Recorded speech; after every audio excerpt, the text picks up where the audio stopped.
From McMaster University, I'm John Preston, and you're listening to Big Ideas for a Changing World. In this series, you'll hear from researchers from McMaster's Faculty of Engineering and beyond who are creating innovative solutions to our world's greatest challenges. I have the chance to see some of these solutions up close as the faculty's Associate Dean for Research and External Relations. Today, we'll explore the possibility of making the surfaces we come across in our everyday lives repellent to bacteria and viruses.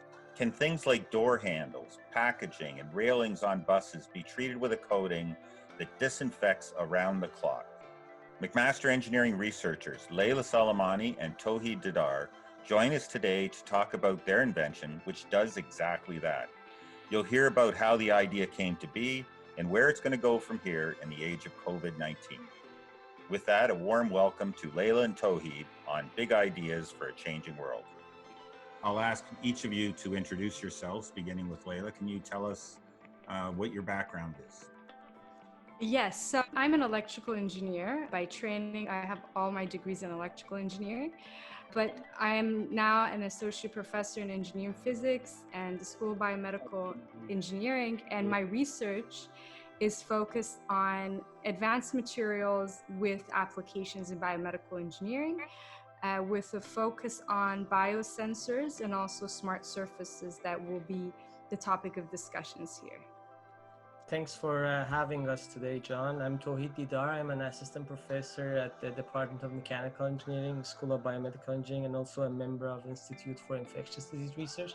My background, my undergrad masters are in mechanical engineering and my PhD in biomedical engineering. And my lab's focuses on biointerfaces and surface engineering for applications in biosensing, implants, in vivo and in vitro biomaterials. Let's get right to the discussion. Last December, a research project that you're both co-leading made international headlines in the media. Leila, can you maybe start off and tell us what is the science that sits behind Repel Wrap? Yes, so Repel Wrap is a plastic wrap that repels all kinds of contamination. So liquid contamination, microbial contamination. And so the way it works, it uses what we call hierarchical structures in order to create omniphobicity. So what really that means is that you roughen the surface, but not at the length scale that you can see, at the nanoscale and the microscale. So these are the length scales of biomolecules and the length scale of microorganisms. So length scale of things like DNA up to the length scale of things like bacteria. And so we really tune these materials so that they can interact in a way with things like viruses or bacteria that they repel them. So you basically, put your contaminated hand on these surfaces, and those contaminations will stay on your hand, but they do not like to transfer to the Repel Wrap. I always give this analogy of what this looks like. I always mention that this looks like a landscape with rolling hills. Those rolling hills are the microstructures. And then imagine some trees on that rolling hill. Those trees are the nanoparticles. And some flowers on those trees or leaves, those are the molecular structure we have. The combination of these three hierarchies creates that unique structure that gives us that application. But it's not only the uniqueness and the structure we have, but also the flexibility of the surfaces that we make. One of the major applications is in food packaging. So we have these flexible, basically plastics that are used in packaging food. And contamination in food packaging is a major issue. More than 400,000 people die every year because of foodborne illnesses. It's a major problem.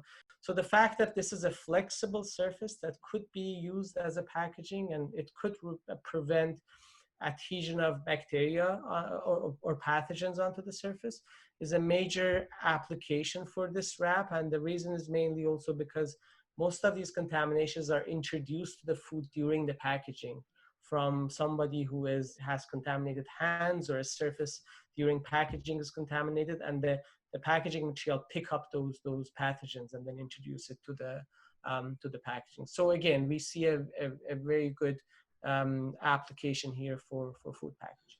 It sounds like a very complicated technology to use for something that you might have thought was simple. Is the market there in terms of spoilage of foods large enough? And is your invention cost effective enough to really have an impact in that market? Basically, that's probably one of the most important areas of applications for this technology, because already a lot of the food is packaged using the same kind of plastic that we're using as our base material. And what we do to this plastic is very simple modification. So we do a very simple coating. And once, you do shrink wrapping or packaging your meats or other products, that kind of hierarchical structuring evolves. So we've been, getting a lot of inquiries from people who make food packaging. We've even, received boxes and boxes of plastics. For a long time, they were in my house during the pandemic, but now they're in the lab of, rolls of plastic that they want us to treat so that, they can have this repellent surfaces on the inside and outside the package. So it's important to reduce cross-contamination that can go on your meat, but also on the outside of your package. Nowadays, I think people feel this a lot more, that you don't want the delivery guy to sneeze on his hand and, touch that surface and then transmit that potential infectious disease, right?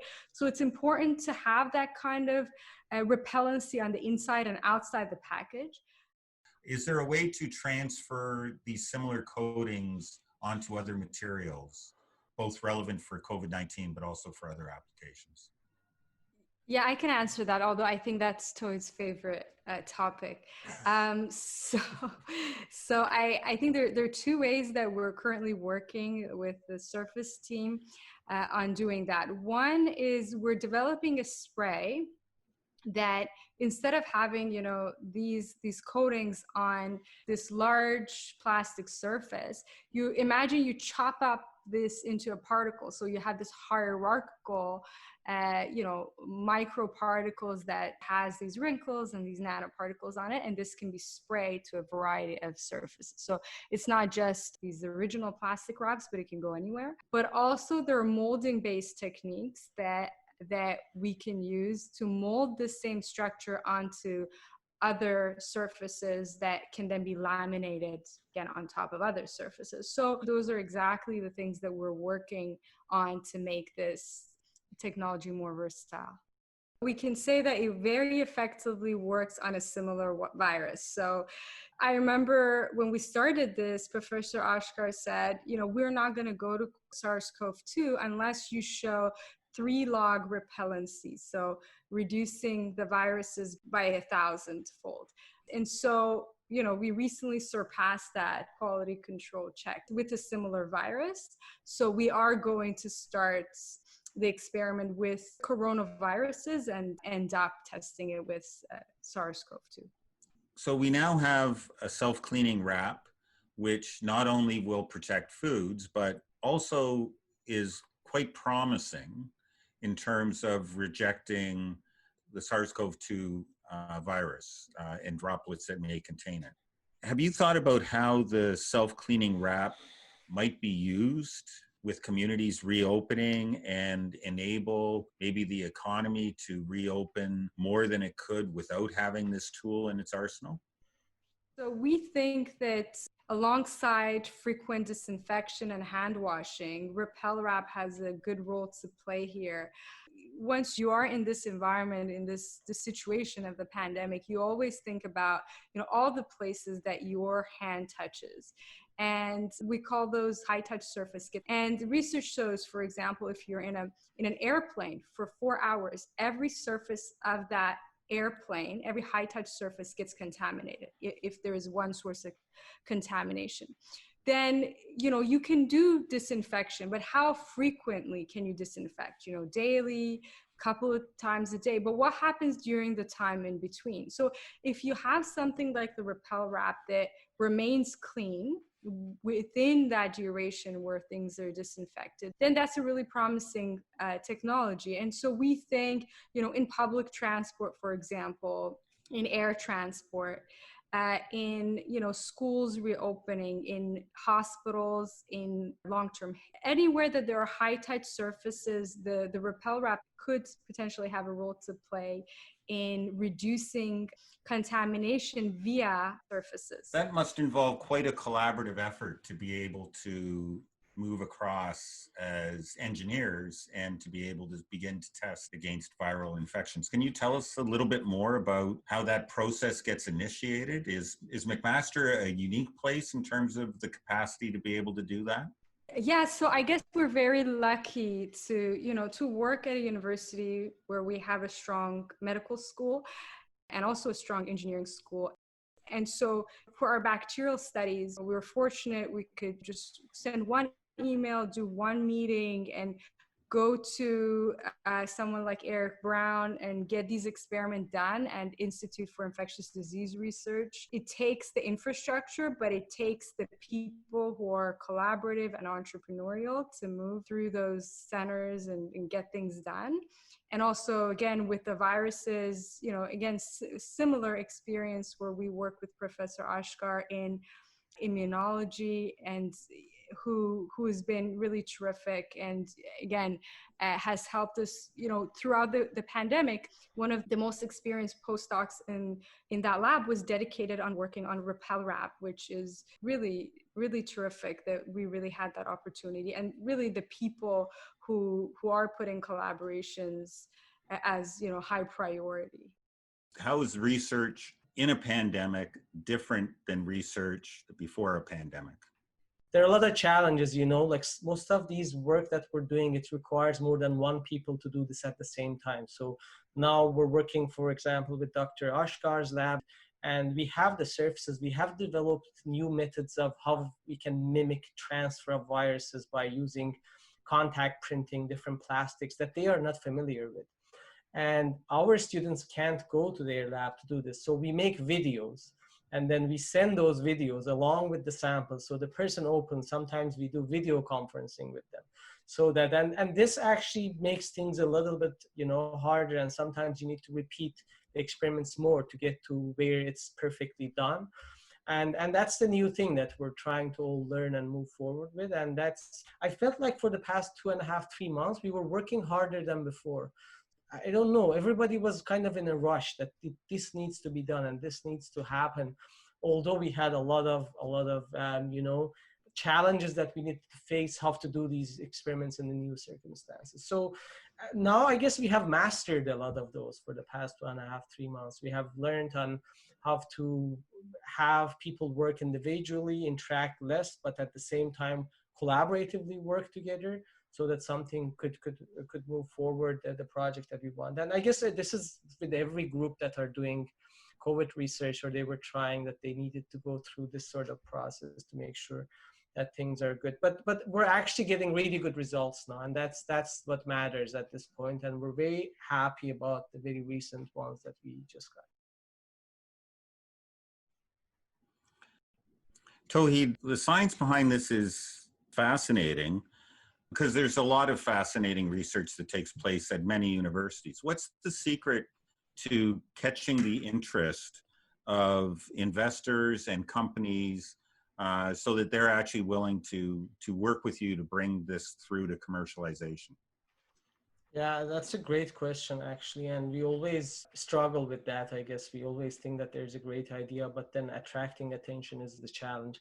To make more attention of industry to kind of deliver the message that this is a platform technology, not a single technology. So it's not a single patent. There's going to be more patents. So it's going to be around the portfolio of patents. The second is we really push to publish these in good journals. I think that also makes a difference here too. The third thing to me, I guess, is working with our media team, both at the Faculty of Engineering and also at the university. And they really help deliver the message as well. And then, this work was featured by CNN Health as well. And that going that far, it actually helps to really attract attention. And so I guess it's a combination of these three factors. But it really starts with a good technology, good work that's novel, but also making sure that the industry is going to be happy about it in a way that it's simple to scale it up and move it there. It's not. So we've got an audience of young engineering students and potentially some others. Both of you have done exceptionally well rather early in your academic careers. What advice do you have for students or researchers who would like to follow in your footsteps and explore biomedical engineering, and in particular, doing what you've been able to do, which is to not settle for either working on applications or on cutting edge science, but actually melding the two together to have really outstanding impact on society? I think engineering for me is a career that has allowed me to use creative ways to solve problems. And for me, that's what this is all about, to think of, what are the problems, how could I solve it using, as you said, cutting edge science and doing that creatively. So kind of thinking outside the box. So I think that's what I would encourage people to do, to focus on problem solving with creativity. And I think engineering is a great field for that. You mentioned that students were involved. You asked for volunteers. Can you tell us about the students and the role that they played in this research? Other than the fact that this was a multidisciplinary project, collaboration between engineering and health sciences, we also had the students, great students. They were heroes to come and work in these circumstances, especially after COVID-19. And they also had different backgrounds. So what I would suggest for students, and I guess I'm going to say it in one sentence, even one word. I keep telling it to all the students as well. Make sure you love what you're doing. If that could be generated in you, if you really have the passion and the love in what you're trying to do, then nothing can stop you. The challenge is finding actually what you love to do. And that's always the thing, right? So some people come and experiment and they feel like if research is for them or not, or they need to switch and research, do something else. And our job, I think, as supervisors is to make sure to create that sort of passion and curiosity and I would say love in them towards their projects so that they can really focus on that. If that's generated, everything is going to be easier. But other than that, have a vision. Think what you're going to be in 10 years from now. And that's the question I always ask when I interview students, and everybody struggles because we don't know. But at least think about it now. Do you want to be a professor sitting at the university? Do you want to be a great entrepreneur? Do you want to work in public sector? What do you want to do and know from now? Or at least try to figure it out, what that's going to be. And then if you do all of this, when you find out what's that love and what's the vision, when you go to bed at night, imagine where you're going to get and what you want to be. And then keep seeing yourself in that place. And as you keep practicing it, and that's going to push you to work hard for it, then there's no boundaries. There's nothing that you can't achieve. So Leila, we've talked about how the pandemic transformed the way that you conducted research. It provided an immediacy in terms of having to get the result completed and put in a form that could actually make a difference with respect to the pandemic. Hopefully, in the not too distant future, there will be treatments and there will be a vaccine, and COVID-19 will not be the tremendous challenge that it is today. Do you see research as going back to the way it was, or do you think your research program is now permanently shifted? We worked on, point of care diagnostics, not exactly related to this, but for a long time, right? And yet now everybody feels there's no home-based test for COVID-19, right? Similar in surfaces. A lot of people have built these great surfaces, but yet there's no commercial product that you could go buy in the supermarket or Canadian Tire, whatever. That just makes me think, I do want to work in a way that of these things that I work in the lab makes it to the market. We don't know what the next crisis is going to be. It might be infectious disease, it might be energy. But I think if everybody thinks like that, we're a lot more advanced. It's important to publish great papers because that's how you disseminate great science. That's kind of foundational to great technologies. But I think it's really important to think about translation and facilitate that, perhaps I want to do a better job at working with my students who might be interested in taking those technologies to the market, or developing scalable technologies upfront, so that there are not so many challenges. That at this point we realize, how come there's so many of these technologies in the research literature, but not so many of them out there. So definitely it changes my vision for doing impactful, in a way, entrepreneurial research. Okay. This is remarkable research that doesn't fall into any one discipline, but I wouldn't call it interdisciplinary. I would call it multidisciplinary, in the sense that it really does require experts from many fields to collaborate closely and to really inject their expertise, their core expertise and their disciplinary expertise to make it work. So how do you go from thinking back not that long ago when both of you were PhD students, how do you go from having to learn all of the content, all the deep knowledge that's required to become an expert within a discipline, and then develop the courage to sort of jump out from that and take on challenges that are outside of your discipline? When I finished my master's, I was working on micro nanotechnologies I remember I was working on creating microchannels on glass that could be used in microfluidic devices. But I was purely in a non-bio related labs. Then I kept reading that the applications are all in bio. So this could be used for point of care diagnostics, cell culture, organs on chips. And this was my master. So I was so frustrated that I wanted to see this. I completely switched. I started in biomedical engineering, my PhD. So I remember the first day that I entered my PhD lab at McGill, people were culturing stem cells there.